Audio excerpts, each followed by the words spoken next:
It's the Opperman Report. Join digital forensic investigator and PI Ed Opperman for an in-depth discussion of conspiracy theories, strategy of New World Order resistance, high-profile court cases in the news, and interviews with expert guests and authors on these topics and more. It's the Opperman Report. And now, here is investigator Ed Opperman. Okay, welcome to the Opperman Report. I'm your host, private investigator Ed Opperman. You can find me at Opperman Investigations and Digital Forensic Consulting through my website, emailrevealer.com. Or you could just email me at oppermaninvestigations@gmail.com. If you like our show, be sure and check out our Patreon, Opperman Report Patreon, where we have all the content you hear on Monday to Friday, AM/FM radio. We put up on Patreon ad-free. We cut out all the commercials. And, of course, you can find our archives over at Spreaker.com. And that's where we put up all the free archives. And I do a live show there every Friday night exclusive just to Spreaker. As a matter of fact, if you go to Spreaker and you Google people like St. John Hunt or Frank Sturgis or Rothstein, you're going to hear a lot of the stuff we're going to be talking about today with our guest, Francis Richard Conolly. Now, you definitely know this guy's, he did a film called JFK to 9/11, Everything's a Rich Man's Trick. And I can remember when it first came out, it was constantly being told, hey, Ed, you got to watch this, you got to watch this, you got to watch this. Got a book coming out now on Trine Day, TrineDay.com, good old Chris Milligan. And the book is called JFK to 9/11, Everything's a Rich Man's Trick. It's getting great reviews. Mr. Conolly, are you there? I am, Ed. Good evening, and good evening to all your American listeners. It's very nice of you to have me on the show. Thank you so much. I've been trying to get you. Tell the audience, who is Francis Richard Conolly? Ooh, that's scary. Yeah. to answer a question as bland as that, that's a real invitation to put your foot in it. But Francis Richard Conolly, I was born in the northeast of England to a dock worker and a nurse in a very working class home. I come from a place called Wall's End, which is at the end of Hadrian's Wall. That's where the wall actually ends. There was a big pile of bricks there that told you about the Romans when I was a child. So that's where it all started out. Born in the shadow of a shipyard, just like my namesake Billy Connolly, and the rock star Sting, who your audience they're all going to know him. He actually used to deliver my milk when I was a child, which is a hell of a connection. And I don't want to, start getting immodest here, but what can I say? I was one of those boys at school who had ability and got punished for it. Put it that way. I was always kind of put down for being an artist and wanting to be an artist. I always knew I wanted to be a writer. I was a good painter at when I was at school, and I was there's a great line that you could probably relate to yourself in Chinatown, where a detective is talking to Jack Nicholson and saying to him, sometimes it takes a man a while to find himself. I didn't start to find myself until I went to university. When I did, everything started to fall into place. That was where I began writing. And to cut a very long story short, I wound up finally working for the BBC as a dramatist, and wrote quite a successful play. Well, actually, it was a very successful radio play called Funny How We Don't Talk Anymore. But I realized at that time that the political atmosphere that we have now, and now we feel so keenly, the political atmosphere was turning sour just at the beginning of my writing career. I could feel it. Writers were being pushed around, they were being bullied, they were being told what to do, and I myself was told I had to write one of those medical dramas. I'm sure you have the equivalent in America. And I didn't want to do that. And basically, that was it. I was then plagiarized by Paramount Pictures over a Star Trek script and thought, well, this world obviously doesn't want me. Again, to compress the whole thing, not long after that, a gentleman who works in the media phoned me up one afternoon when I was in the middle of a screenplay that I was writing for David Parfit, the man who produced Shakespeare in Love. It looked like I was going to be able to make a deal with him at the time. And I was right in the middle of that screenplay, so that was where my head was. And he phoned me up and said, "You got to turn on your TV." And no, come on, I'm busy. Go away. No. He said, "7 is up. Turn on your TV." And there was 9/11. And well, to put it mildly, everybody knows what's happened in the world and to me since then. So that's about as much as I can compress it. Is that okay? No, that's fine. Now, it seems like I have a lot of people on the show. We discuss these kind of topics all the time.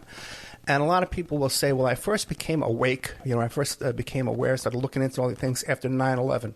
But then there's another crew of people that kind of got aware of all this stuff, looking into the JFK assassination. How did you first, because your book, by the way, people should understand, it's way more than just JFK to 9/11. It goes way back throughout history, Skull and Bones, Nazism, a lot about World War II, the railroads, Harriman and the railroads, all this kind of stuff too. So there's a lot more in there than just JFK to 9/11. But when did you start getting tuned into what's going on here?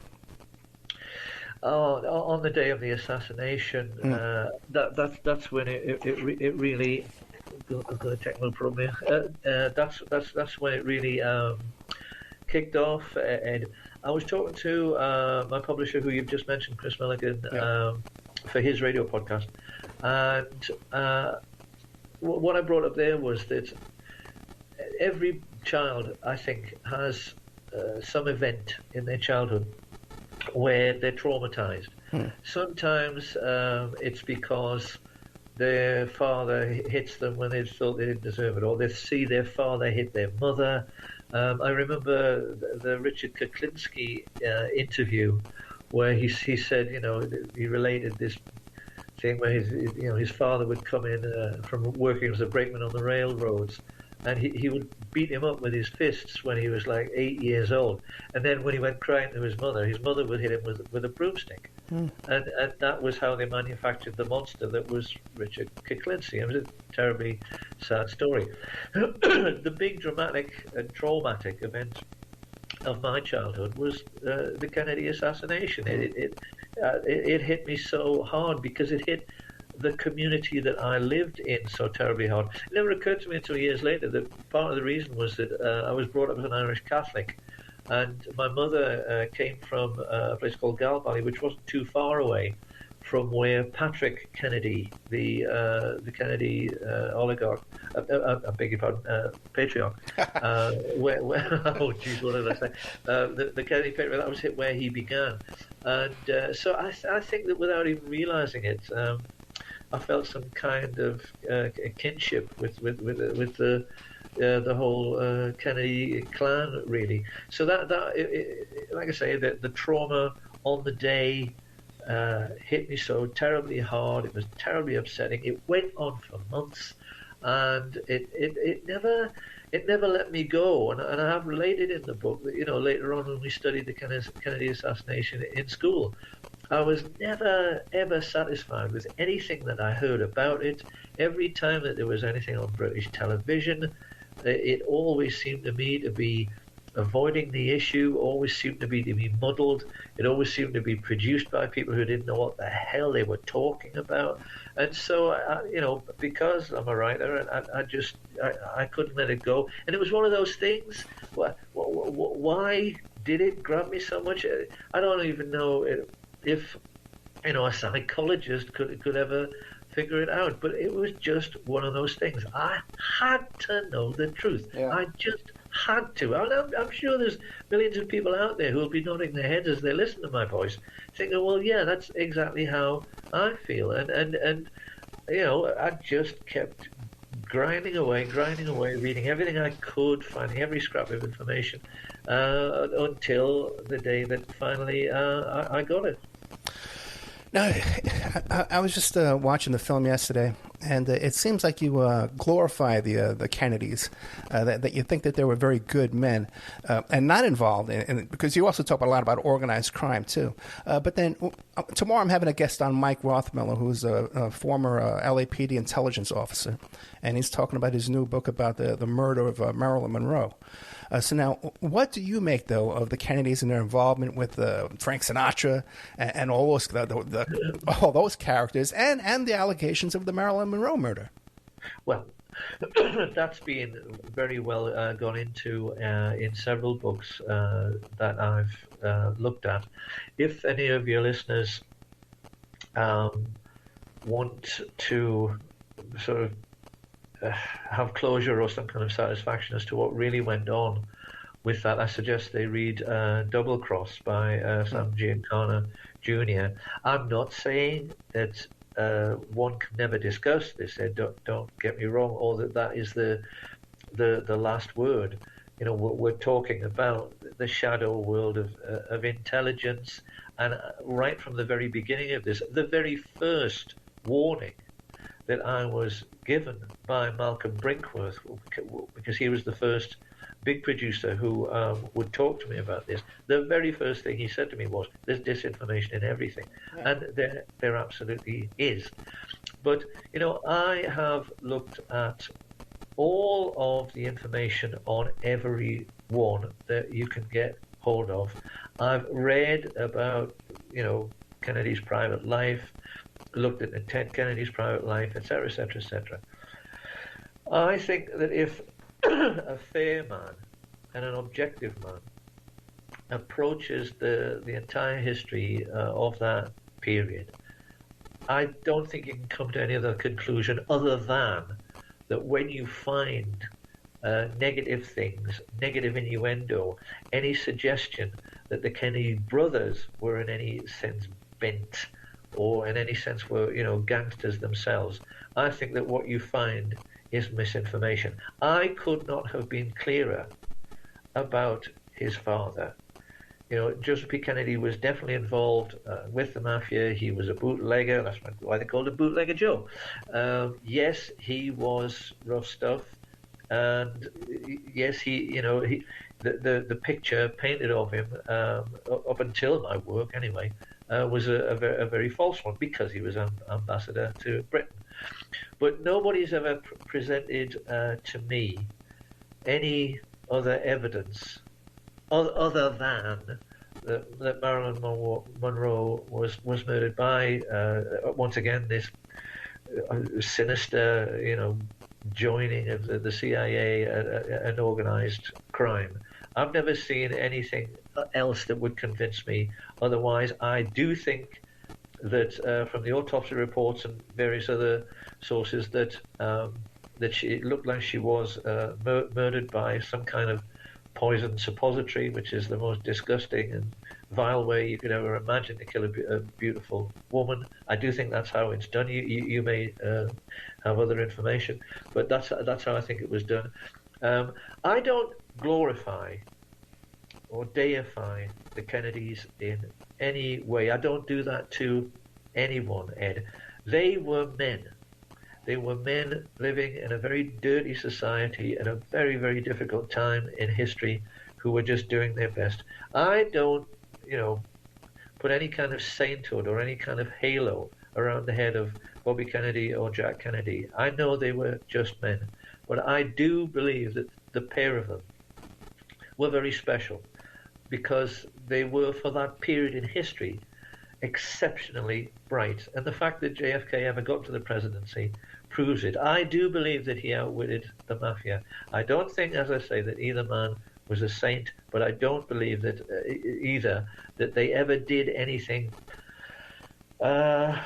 unsavory in order to get to power or to maintain power. That I do not believe. And I think that if they ever had, they wouldn't have been murdered. They wouldn't have been assassinated. They were assassinated because they were good, Ed. That's what I believe. You get into very deeply into the Kennedy assassination. In fact, I would say the majority of the movie is the majority of the book about the Kennedy assassination as well. Well, Yes, Okay. it is. I mean, the history that you referred to, that goes all the way back to, the Skull and Bones, before the First World War. That's still all there, and the assassination details are still there in the book. What I've tried to do in the book at the end is to bring everything up to date with what we're seeing at the moment, with this whole thing with Ghislaine Maxwell and Prince Andrew and this alleged upcoming trial. Right at this moment, Ed, I wish I had millions of dollars to hire you so that you could hire a team and somehow find out whether Ghislaine Maxwell is really incarcerated at the MDC. Because I just do not believe it. No one yet has shown me a scrap of evidence to make me think that she is really in prison. Not from the very beginning has there been a scrap of evidence that she's really in prison. And I personally think that the establishment, and by which I mean the Anglo-American establishment, not just the British establishment, I personally think the Anglo-American establishment is in a position right now where they are absolutely, shall I say, filling their pants with it. That they won't have enough toilet paper at the moment because somehow I think, and I would give anything to be proven wrong about this, and they know it. This is why I'm saying it. But I think that somehow they are scratching their heads until their heads have fallen off to try and think of some excuse that they can bring forward to the American public, to the British public, whereby they're going to be able to say, oh, guess what, everybody, Ghislaine Maxwell's not going to be appearing. There's not going to be a trial because she slipped on the soap or she got COVID or some stupid excuse. And because they know the public are just not going to buy it, Ed. Not after what happened with Jeffrey Epstein. They know that the public are not going to buy it. So, to put it mildly, this coming couple of months, especially now that Prince Andrew has chosen to default with his civil case, which is what I anticipated, what I predicted just a few days ago, it's going to be very interesting the next few months, how things turn out. Again, talk about it's a small world. I've actually been in that jail, the MDC. Okay, I've interviewed. Yeah. I've interviewed defendants there, and also too one of my guests, Stephen Hoffenberg, who was Epstein's ex-business partner. He spent time over there at MDC as well. And also we were talking before about A.J. Weberman, who wrote Coup d'etat in America. He also went to MDC. So it's like old home week here at the Opperman Report. Let's sharing our examples. But now, some questions in the JFK community, okay? And there's so many researchers now, especially now with the internet, it's gotten even more elaborate, and there's so much. People don't disagree with each other. People are examining, counting the heads on a pin. How is your theories received, especially the theory about the Secret Service driver turning around and firing that shot? How are they received? Yeah. In what sense, then? Is that widely agreed with? Just that one particular detail? Yeah, to start with, I'm starting with that. Well, I would say that, as I think all of your listeners know, when my movie first gathered pace, if you want to put it that way, first started going viral, it was shooting up into the millions of hits, and there was this lovely man, Rick Thorne, and I've just noticed all of his videos have disappeared. I'd love to know about that, but Rick Thorne took segments of my movie, about 15 minutes long, 10 minutes long, 20 minutes long, and he put them out separately on the internet, and with all of these different versions that were sprouting up all over the place. I mean, you talk about people, how was it received? I mean, there was so much agreement. All of these different versions were adding up to around 50 million hits. Then I was on Raconteurs News, which I was just on a couple of days ago with Jason, and Andy Young, my host, told me everything was being underreported by 200 times. And I fell off my chair during the interview. I just could not. You can hear it in the interview.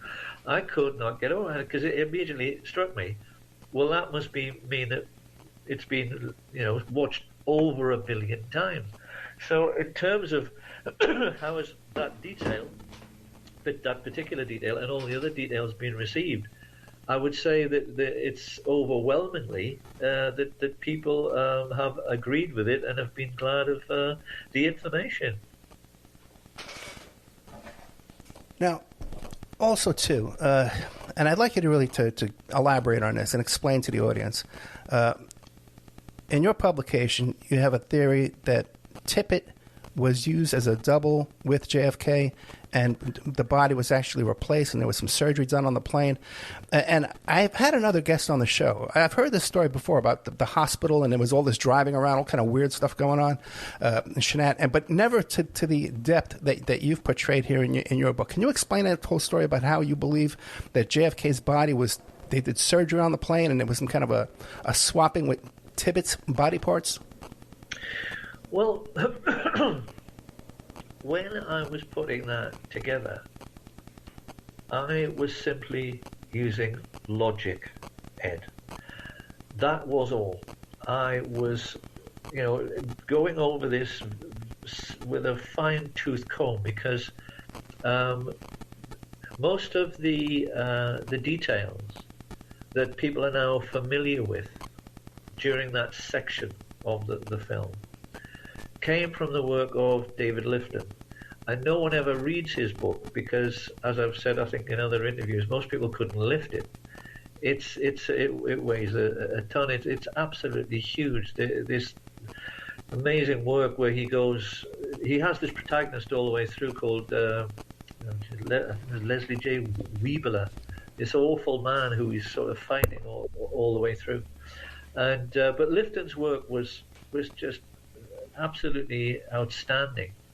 And when I was looking at what was known to have happened, what you could, I would say you could prove in a court of law in Dallas, and then when I was looking at what was then happening at Bethesda, especially the way that the military chiefs were behaving at Bethesda, it seemed to me that there was no other logical conclusion. When you read, as I have so many times, the testimony of Commander Humes and all the games that were played, during the autopsy at Bethesda, it seemed to me that there was no other logical conclusion other than this whole grisly business with Liggett had to have taken place on the aeroplane. There was no other time to do it. Liggett could not have been, anywhere else, and he couldn't have been working at any other time. And he wasn't, as I've said in the film, given long enough. And this is why, when the body got to Humes, this was why he had to write down that the moment he touched the skull, pieces of the skull fell down onto the autopsy table. So, once you've put all of that evidence, all that written down evidence together, then I don't think that there's any other conclusion other than that this very strange figure, Liggett, was hired to do what he did with the two bodies on the plane, and his wife's testimony, which is so detailed, Ed. Lois Liggett, that was why in the film I let her speak so much and let her go into such detail about how her husband was behaving so out of character, especially this whole thing about him coming back with disarrayed clothing and looking completely in a mess. And she said that was so out of character for him. I do think that, put it this way, there's nothing I would like more than for some powerful and brilliant American attorney to read my book, look at the film, and say this is the basis for a prosecution of the United States government by the people, and for this whole thing to go to court, and for me to be able, and the attorney obviously, to present what I've said in that section to an American jury to see if they agree that this logically is what must have happened, given the evidence, given what was written down in Dallas. There were so many police reports, like on Jack Lawrence, and given what was written down at Bethesda, I do think that I could convince a jury that this whole hideous, degenerate thing that went on with using the policeman's body to try and make people think. Well, let's stop here for a second. So, Francis, I really want you to lay out your theory about Tippit and Kennedy and the bodies being swapped and surgery being done on the plane. Well, it's not a theory, Ed. It isn't. It must have been that way. And they did this because they knew beforehand that they had to control the body after the assassination to make it appear that the body was shot from where they said the shots came from. That was why it was done. And talking about the police officer, there's no doubt in my mind that he was murdered by G. Gordon Liddy. All of the sources that I've, and I'd rather not go into that, but all of the sources seem to point in that direction. Some of your listeners may know about G. Gordon Liddy, some may not. But the reason I always pegged him as a perfect candidate for an assassin was because his character was very, very well known to his law enforcement and legal profession colleagues. This was a man he shot a gun in a courtroom, and he burned his skin at parties. This is something that's in the movie about Watergate. He did crazy macho things. He was quite obviously unbalanced. He took machismo to the same kind of level as Frank Sturgis, put it that way. Your listeners have got to understand that in every single generation, it is very, very difficult to find reliable assassins. There are in this world professional thinking men like you and I, who are good at what we do, and we're good talkers and good writers and all of that kind of thing. But I don't think that you could bring yourself to assassinate a man for any amount of money, and I certainly couldn't. And you would find it in this world, 99.9999% of professional men feel that way. Now, on the other hand, there are plenty of thugs in this world. There are lots of thugs. It's not difficult to find a thug. It's not difficult to find a psychopath. But to find a psychopath who has had professional training and is both reliable and fearless, that is a desperately difficult thing to find. And that's why men like Frank Sturgis and men like G. Gordon Liddy are so valuable to oligarchs who want assassinations carrying out. And there are not many men like that. And knowing their character is very important. So that is why I believe, that's why I always believed that those two men were involved in the assassination, and nothing has come along since I put the movie out. Not one shred of anything has any critic managed to show me that gives me any reason to think that I was wrong.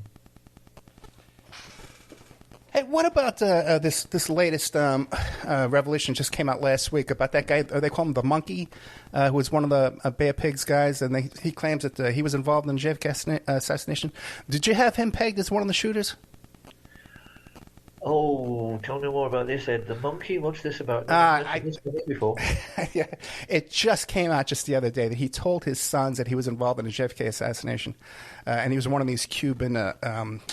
I'm definitely not going to remember his name right now. I can promise you that. But it was one of those Cuban exiles that was involved with Bay of Pigs and the Alpha 66, Omega, whatever that was. All those terrorist groups. Right, Corrado, all those guys. Okay, but that brings us to this, because you're talking about these assassins, and you focus a lot on the shooters in the movie, in the book. And it turns out that there's this crew of guys, Operation 40, this crew of guys who started out with the Bay of Pigs, and then later on did JFK, and then later on were involved in Watergate. Can you describe who this crew of characters were? Well, the basic crew, if you want to put it that way, centered around Sturgis and Liddy. And the most important coordinator was E. Howard Hunt. In the movie All the President's Men, that was where I first started to learn that he was involved with the CIA from 59 through to Watergate. And looking at E. Howard Hunt's life, his background, and what his professional life was, I would say that he was the most important coordinator of men like Bernard Barker, the other Watergate burglar, and men like Chauncey Holt, who again, that's another man who admitted his involvement in the assassination. It was actually very frustrating for me, Ed, when I was putting the movie together. I wanted to include Chauncey Holt's confession. That anybody can go online. If someone's listening to me at home right now, I would invite them. Bring up a window on your computer, put in Chauncey Holt's car park conversation or whatever it was, and he wanders around that car park behind the grassy knoll, explaining to a man his involvement. So you have Chauncey Holt's confession.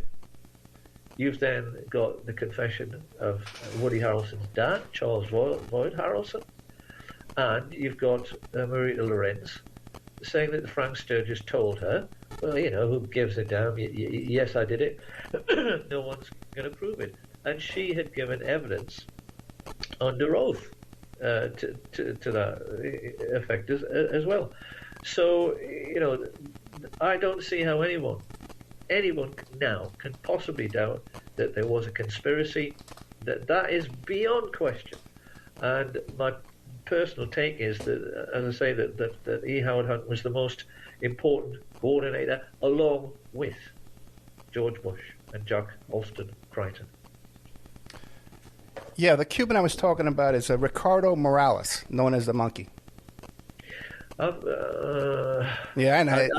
I'd like to hear I'd like to know what the source was, and I'd like to know what Morales was accused of doing. I wouldn't immediately discount that he could have been part of one of the assassination teams. I wouldn't completely discount that, because there definitely was Cuban involvement, as I have absolutely stated in the film.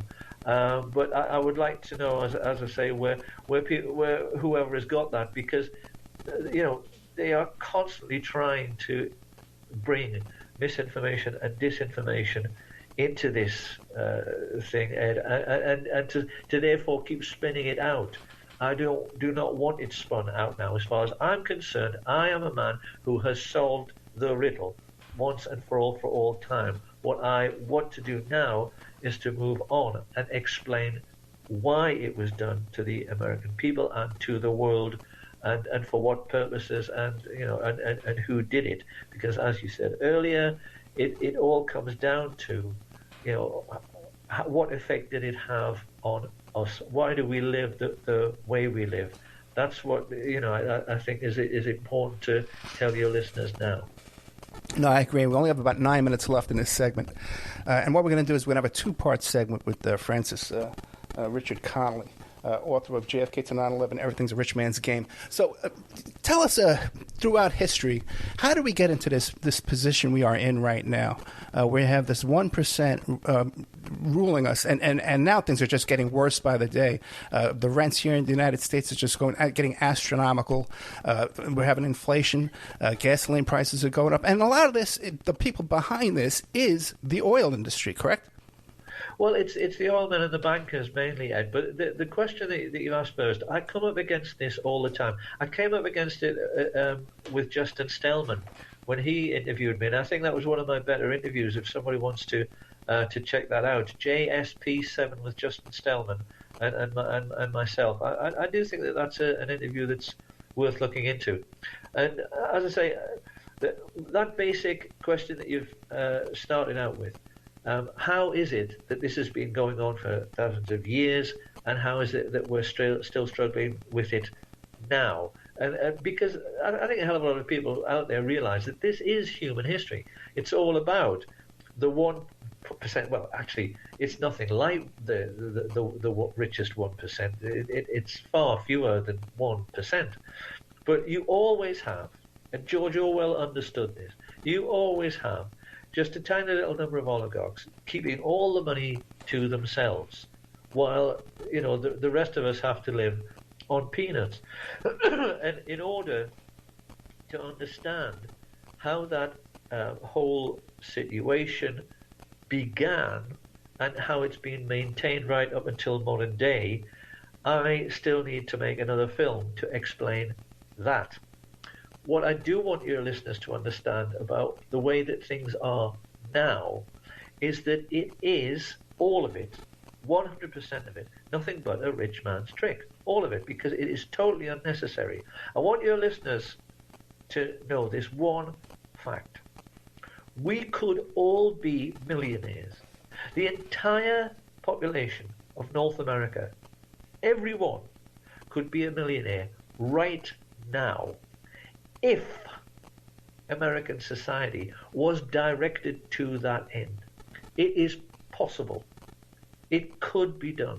And the reason it could be done is that we are so efficient in terms of industrial productivity in this digital age. There is no reason why every American couldn't have a very nice house filled with refrigerators and television screens. No reason why he can't have a beautiful car and money in the bank and no worries. This is the main thing. This is the thing that crushes people is over the years, is that people are constantly concerned about, as you say, about paying the rent and paying for this and paying for that. So people wonder, how can it be maintained day in, day out by the oligarchs that we all have to struggle while they spend their lives living in leisure and, as Prince Andrew does, running around the planet raping little girls? How can that possibly be the case? And does it have to be the case?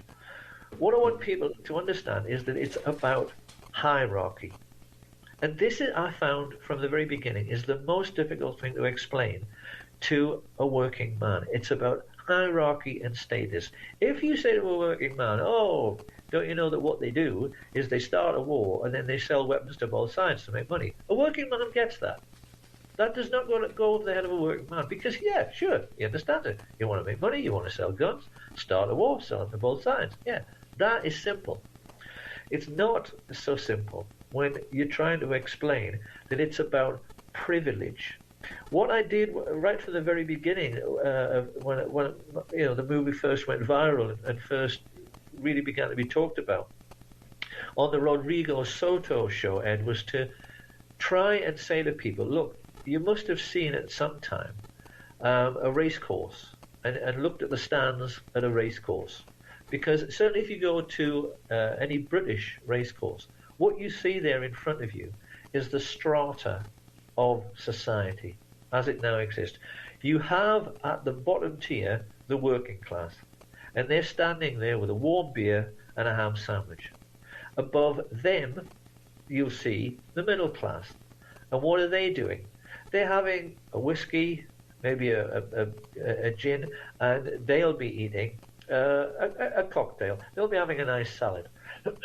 Then above that, you'll see the people who've paid anything up to £20,000 or £30,000 for one afternoon sitting next to the Queen in a situation where they will be having nothing but champagne and lobster. And that is what it all comes down to. If society's leaders were to allow this war economy that we have to dissipate and a peace economy to come in and fill its place, the most basic thing that would happen is that the working class would become very, very wealthy. But think what that would do to that situation at the racecourse. You would have plumbers, bus drivers, private investigators like you turning up in helicopters and saying, well, look, it's starting to rain. We want to go inside and we want to go up the top there and have champagne and lobster. And there'd be some guard saying, oh, you can't go up there. The Queen's up there. She's paid 30 grand for a seat. And people saying, well, so what? I've got 30 grand. Here's 30 grand. I want to go up there. It would get to the point where the British royal family would be pushed out of the best seats in the house. And that's what it's all about. The royal family walk into the best seats at Wimbledon. They walk into the best seats at the US Open tennis. They walk into the best seats wherever they go, and they fly on private airlines where they don't have to be bothered, with seat room and leg room. It's all about privilege and status. The rich cannot stand the idea. The average listener who's listening to my voice now has no idea how intolerable the thought is of having to share their life with what they consider to be ordinary people, because they look down on us as a farmer looks down on his farm animals. We are just a resource. My brain, your talents, anybody who can, do welding, anybody who can be a good nurse, any farmer who can grow food, we are looked upon by the super rich as being nothing more than a resource which is there to make them money, which makes them more powerful, so they can then make even more money. And that is what keeps the structure of society intact. That is why, as you say, rents are always going up. That's why there's always something to worry about. That's why they constantly tell us that there's a terrorist threat when there isn't at all. And that's been proved a dozen times over. So that is what it all comes down to. And I'm really glad that you raised that. I've tried to compress it and keep it short. Maybe it'll be easier for people to digest. But I want Americans to know that all of this phenomenal, hideous homelessness, all of this violence against people, this taking away of the freedoms, none of it is necessary. It is being maintained by dirty oligarchs. And the only way we're ever going to fix this broken society is to remove the establishment. It can't be done in any other way. Yeah, and it's interesting too, because people wonder why is this, you see all this pedophilia in these high places, and again, it's that spirit of exploitation that again runs rampant in their blood, in their bloodlust, which is why they've chosen an industry such as the war industry. They could do this con game with any industry. It doesn't have to be war, but they've chosen war, which is a shedding of blood. Now we're out of time for this segment, but we're going to have a Francis Richard Conolly. I know. Everybody does this with my name. Francis Richard Conolly is the name. And we're talking about the book, JFK to 9/11, Everything's a Rich Man's Game. You can get it at trineday.com or just go online and pick it up there. It's available all over the place. We'll be right back with our second segment of Francis Richard Conolly. Thank you so much.